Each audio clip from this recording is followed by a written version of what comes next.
Greg Smith was an executive and vice president at Goldman Sachs.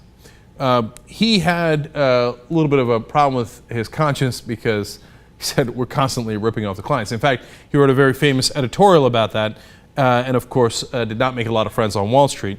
Well, he's written a book about it now, Why I Left Goldman Sachs, A Wall Street Story, and he went on 60 Minutes to talk about it, and I thought it was very telling. Let's watch. So what Wall Street will do is they will approach one of these philanthropies or endowments or teachers' retirement pension funds in Alabama or Virginia or Oregon, and they'll say to them, we have this great product that is going to serve your needs. And it looks very alluring to these investors, but what they don't realize is that up front, they're immediately paying the bank $2 million or $3 million because of their lack of sophistication. So they don't say to the client, the price you're paying for us to execute this trade is $1 million?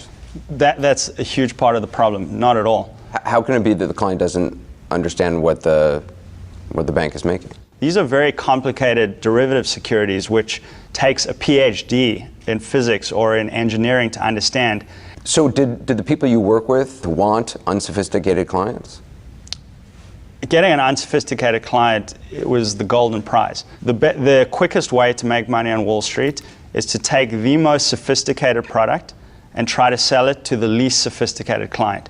God, it's so telling.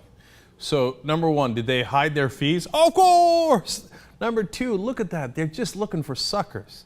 Remember, these are not people that they are opposed to in some sort of trade. This is supposed to be their clients that they are serving.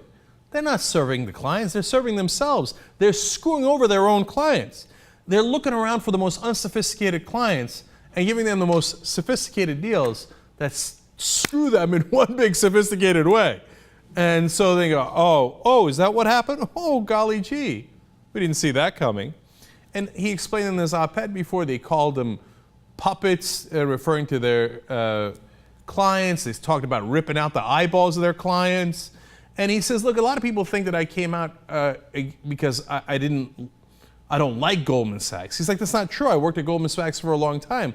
I am trying to help them by getting back to their roots. And by the way, Goldman Sachs wasn't always like this. Now, yes, it always had issues, and you read back the history of Goldman Sachs, and they did this and that, etc. I understand, right? But things changed dramatically when they went to a public corporation. Because before, when they were private, it was the top bankers, the partners at the firm, that had their own money on the line.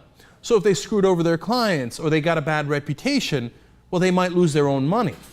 Now that it's a public corporation, who cares? You lose your shareholder money. Who cares? The executives that make money in the short term. So the more people they can screw over in the short term, the higher their bonuses are going to be.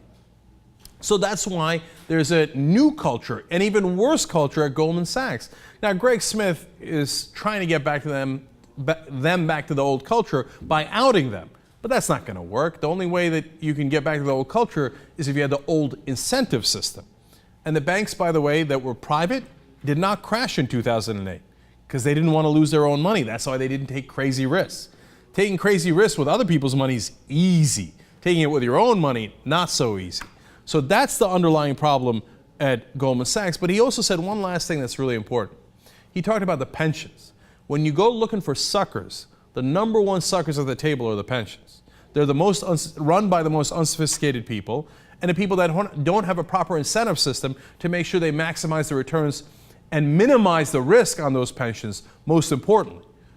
So the next time Wall Street crashes, who's going to get burned the most?